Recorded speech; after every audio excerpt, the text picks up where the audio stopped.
Trump team to meet Russian, Ukrainian negotiators, hold talks on ending war.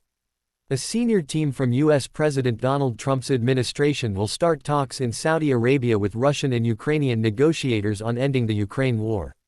Washington, United States. A senior team from U.S. President Donald Trump's administration will start talks in Saudi Arabia with Russian and Ukrainian negotiators on ending the Ukraine war, U.S. officials said Saturday. Secretary of State Marco Rubio, White House National Security Advisor Mike Waltz and Trump's Middle East negotiator Steve Witkoff will head to Saudi for the talks, the officials said. The move comes just days after Trump announced that he had spoken to Russian President Vladimir Putin for the first time since returning to office, and that they had agreed to start talks on a ceasefire in Ukraine.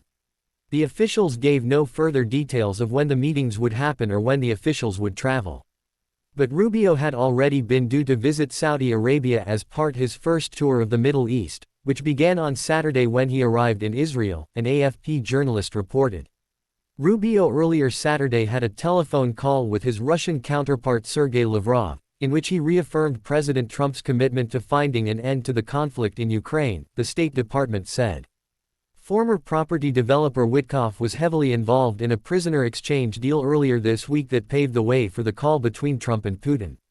Witkoff even traveled to Moscow to bring home U.S. detainee Mark Fogel. In a social media post announcing the Putin call earlier this week, Trump had said he had tasked Rubio, Waltz, Witkoff and CIA Chief John Ratcliffe to immediately get to work on a deal with Russia to end the Ukraine war.